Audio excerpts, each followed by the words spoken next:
BJP ಜೆಡಿಎಸ್ನಲ್ಲಿ ಶುರುವಾಯಿತು ticket fight. ಕ್ಷೇತ್ರ fight ಆಗುವ ಮುನ್ನವೇ ಹೆಸರುಗಳು ಘೋಷಣೆ. ಮಂಡ್ಯ ಜಿಲ್ಲೆಯ ಕೆಆರ್ಪೇಟೆಯಲ್ಲಿ ದೋಸ್ತಿ ಕುಸ್ತಿ ಆಗತ್ತಾ?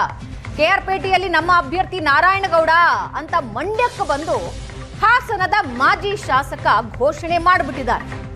ನಾರಾಯಣಗೌಡ ನಮ್ಮ ಅಭ್ಯರ್ಥಿ ಅಂತ ಪ್ರೀತಮ್ ಗೌಡ ಅನೌನ್ಸ್ ಮಾಡಿಬಿಟ್ಟಿದ್ದಾರೆ. ಮೈತ್ರಿ ಗಟ್ಟಿಯಾಗಿರಬೇಕು ಅಂದ್ರೆ ಸಿಎಂ ಯಾರು ಅಂತ ಹೇಳಬಾರದು. ನಿಖಿಲ್ ಕುಮಾರಸ್ವಾಮಿ ಮೈತ್ರಿ ಬಗ್ಗೆ ಮಾತ್ರ ಕೆಲಸ ಮಾಡಬೇಕು. ಮಂಡ್ಯದಲ್ಲಿ 7ರಲ್ಲಿ 3 ಬಿಜೆಪಿಗೆ ಟಿಕೆಟ್ ಸಿಗುತ್ತೆ ಅಂತ ಪ್ರೀತಮ್ ಗೌಡ ಸ್ವತಃ ಅನೌನ್ಸ್ ಮಾಡಿದ್ದಾರೆ. ರಾಜ್ಯದಲ್ಲಿ ವಾತಾವರಣ ತಿಳಿಯಾಗಿ ಅಲಯನ್ಸ್ ಒಳ್ಳೆ ರೀತಿಯಲ್ಲಿ ಆಗ್ಬೇಕು ಅಂತ ಹೇಳಿದ್ರೆ ಕಾರ್ಯಕರ್ತರು ಹೇಳ್ತಿದ್ದಾರೆ, ಜನ ಹೇಳ್ತಿದ್ದಾರೆ, ಅವ್ರು ಮುಖ್ಯಮಂತ್ರಿ ಆಗ್ಬೇಕು, ಇವ್ರು ಮುಖ್ಯಮಂತ್ರಿ ಆಗ್ಬೇಕು ಅಂತ ಹೇಳಿಕೆ ಕೊಡೋದನ್ನ ನಿಲ್ಲಿಸಿ ಅಲಯನ್ಸ್ ಅಲ್ಲಿ ಯಾವ ಮಾನದಂಡವನ್ನಿರುತ್ತೆ ಆ ಮಾನದಂಡದ ಪ್ರಕಾರ ನನ್ನೂ ಒಳಗೊಂಡಂತೆ ಎಲ್ಲರೂ ಕೆಲಸ ಮಾಡಬೇಕಾಗುತ್ತೆ.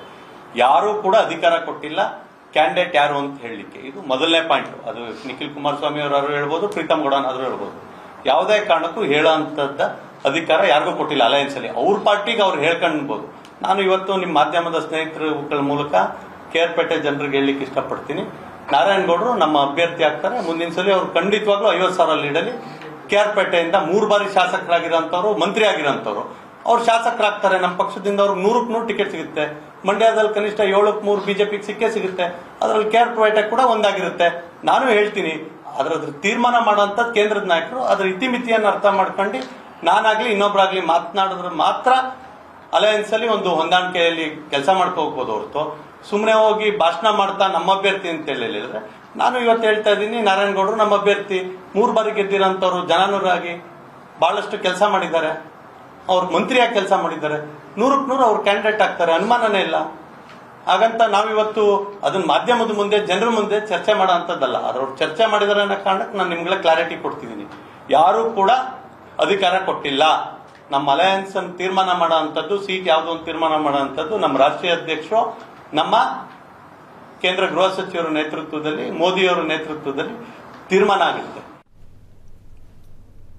ಈ ಬಗ್ಗೆ ಏನಷ್ಟು ಡೀಟೇಲ್ಸ್ ಹಂಚ್ಕೊಳ್ತಾರೆ ನಮ್ಮ ಪ್ರತಿನಿಧಿ ನಂದನ್. ಒಂದು ಕಡೆ ಜೆಡಿಎಸ್ ಎಲೆಕ್ಷನ್ಗೆ ರೆಡಿ ಆಗ್ತಾ ಇದೆ, ಮತ್ತೊಂದು ಕಡೆ ಪ್ರೀತಮ್ ಗೌಡ ಈ ರೀತಿಯ ಸ್ಟೇಟ್ಮೆಂಟ್ ಕೊಡ್ತಾ ಇದ್ದಾರೆ. ಕಳೆದ ಬಾರಿ 2023ರ ಎಲೆಕ್ಷನ್ ನಿಂದ ಬಿಜೆಪಿ ನಾಯಕರು ಬುದ್ಧಿ ಕಲೀಲಿಲ್ಲ ಅಂದ್ರೆ ಮುಂದಿನ ಎಲೆಕ್ಷನ್ ಕೂಡ ಕಷ್ಟ ಅನ್ಸುತ್ತೆ.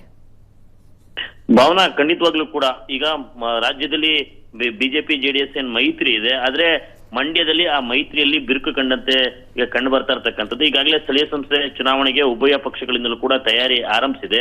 ಆದ್ರೆ ಹೈಕಮಾಂಡ್ ಲೆವೆಲ್ ಅಲ್ಲಿ ಮೈತ್ರಿ ಇದೆ, ನಾವು ಅಲಯನ್ಸ್ ಆಗಿ ಚುನಾವಣೆಯನ್ನು ಎದುರಿಸ್ತೀವಿ ಅನ್ನುವಂತ ಮಾತುಗಳು ಕೇಳಿ ಬರ್ತಾ ಇದ್ರೆ ಸ್ಥಳೀಯ ಮಟ್ಟದಲ್ಲಿ ಉಭಯ ಪಕ್ಷಗಳ ನಾಯಕರುಗಳ ಮಧ್ಯೆ ಆ ಹೊಂದಾಣಿಕೆ ಕಂಡು ಬರ್ತಾ ಇಲ್ಲ. ಯಾಕಂತ ಹೇಳಿದ್ರೆ ಈಗಾಗಲೇ ಒಂದು ಕಡೆ ನಿಖಿಲ್ ಕುಮಾರಸ್ವಾಮಿ ನೇತೃತ್ವದಲ್ಲಿ ಜೆಡಿಎಸ್ ನ ಆ ತಂಡ ಏನಿದೆ ಅದು ಕ್ಷೇತ್ರವಾರು ಕ್ಯಾಂಪೇನ್ ಅನ್ನ ಮಾಡಿ ಸಂಘಟನೆಯನ್ನ ಮಾಡ್ತಾ ಇದ್ರೆ, ಮತ್ತೊಂದು ಕಡೆ ಬಿಜೆಪಿಯ ಸ್ಥಳೀಯ ನಾಯಕರೇಂದ್ರೆ ಜಿಲ್ಲಾ ಮಟ್ಟದ ನಾಯಕರುಗಳು ಅವರು ಕೂಡ ಚುನಾವಣೆಗೆ ತಯಾರಿಯನ್ನ ಆರಂಭಿಸಿರ್ತಕ್ಕಂಥದ್ದು. ಇತ್ತೀಚೆಗೆ ನಿಖಿಲ್ ಕುಮಾರಸ್ವಾಮಿ ಕೆಆರ್ಪೇಟೆಗೆ ಬಂದಿರ್ತಾರೆ. ಆ ಸಂದರ್ಭದಲ್ಲಿ ಅವರು ಒಂದು ಮಾತನ್ನ ಹೇಳುವಂತದ್ದು, ಅಂದ್ರೆ ಹಾಲಿ ಶಾಸಕ ಎಚ್ ಡಿ ಮಂಜು ಏನಿದ್ದಾರೆ ಅವರೇ ಮುಂದಿನ ಚುನಾವಣೆಯಲ್ಲೂ ಕೂಡ ಅಭ್ಯರ್ಥಿ ಆಗ್ತಾರೆ, ಅವ್ರ ಜೊತೆ ನಿಲ್ಲಬೇಕು ಅನ್ನುವಂತ ಕರೆಯನ್ನ ಕಾರ್ಯಕರ್ತರಿಗೆ ಕೋರ್ತಾರೆ. ಇದು ಸಹಜವಾಗಿ ಬಿಜೆಪಿಯ ನಾಯಕರುಗಳಲ್ಲಿ ಅಸಮಾಧಾನವನ್ನ ಉಂಟು ಮಾಡಿರ್ತಕ್ಕಂಥದ್ದು. ಯಾಕಂದ್ರೆ ಕೆಆರ್ಪೇಟೆ ಕ್ಷೇತ್ರದಲ್ಲಿ ಮಾಜಿ ಸಚಿವ ನಾರಾಯಣಗೌಡ ಇದ್ದಾರೆ. ಅಲ್ಲಿ ಬಿಜೆಪಿಯಿಂದನೇ ಮೊದಲನೇ ಬಾರಿ ಗೆದ್ದು ಮಂಡ್ಯ ಜಿಲ್ಲೆಯಲ್ಲಿ ಇತಿಹಾಸವನ್ನ ನಿರ್ಮಿಸಿದಂತವ್ರು. ಅಂದ್ರೆ ಅಂತವ್ರು ಇದ್ರೂ ಸಹ ಈಗ ರಾಜ್ಯ ಮಟ್ಟದಲ್ಲಿ ಮೈತ್ರಿ ಇದ್ರೂ ಸಹ ನಿಖಿಲ್ ಕುಮಾರಸ್ವಾಮಿ ಒಂದು ಪಕ್ಷದ ಕಾರ್ಯಕ್ರಮದಲ್ಲಿ ಬಂದು ಒಂದು ಮೈತ್ರಿಯ ವಿಚಾರದಲ್ಲಿ ಒಂದು ಗೊಂದಲ ಸೃಷ್ಟಿ ಮಾಡುವಂತ ಹೇಳಿಕೆಯನ್ನ ಕೊಡ್ತಾ ಇದ್ದಾರೆ. ಬಟ್ ನಾಯಕರಿದಾರಲ್ಲ ನಂದನ್, ಬಿಜೆಪಿಯ ಪ್ರಮುಖ ನಾಯಕರಿದ್ದಾರೆ, ಅವರು ಮಾತಾಡ್ತಾರೆ, ಅವರು ಡೈರೆಕ್ಷನ್ ಕೊಡ್ತಾರೆ. ಪ್ರೀತಮ್ ಗೌಡ ಹಂಗಿದ್ದೇನ ಡೈರೆಕ್ಷನ್ ಬಂತ ನೀವು ಮಾತಾಡಿ ಅಂತ?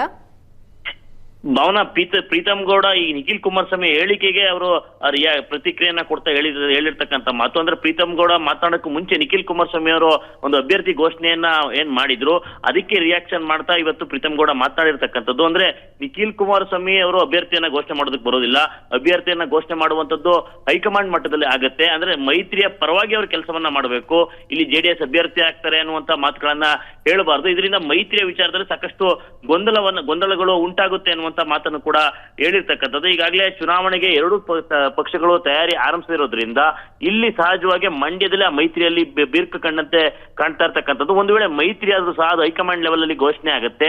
ಮಂಡ್ಯದಲ್ಲಿ 7 ಕ್ಷೇತ್ರಗಳ ಪೈಕಿ ನಾವು 50-50% ಅನ್ನ ಕೇಳ್ತೀವಿ. ಒಂದು ವೇಳೆ ಜೆಡಿಎಸ್ 4 ಕ್ಷೇತ್ರಗಳಲ್ಲಿ ಸ್ಪರ್ಧಿಸಿದ್ರು ಕೂಡ ಕನಿಷ್ಠ 3 ಕ್ಷೇತ್ರಗಳಲ್ಲಾದ್ರೂ ಕೂಡ ಬಿಜೆಪಿಗೆ ಅವಕಾಶವನ್ನ ಕೇಳ್ತೀವಿ ಅನ್ನುವಂತ ಮಾತನ್ನ ಈಗಾಗಲೇ ಪ್ರೀತಮ್ ಗೌಡ್ರು ಹೇಳಿರ್ತಕ್ಕಂಥದ್ದು. ನಿಖಿಲ್ ಕುಮಾರಸ್ವಾಮಿ ಅವರ ಮಾತು ಇದೀಗ ಸ್ಥಳೀಯ ಬಿಜೆಪಿ ನಾಯಕರಲ್ಲಿ ಒಂದ್ ರೀತಿ ಅಸಮಾಧಾನಕ್ಕೆ ಕಾರಣ ಆಗಿರ್ತಕ್ಕಂಥದ್ದು. ಭಾವನಾ. ಎಸ್, ಧನ್ಯವಾದ ನಂದನ್.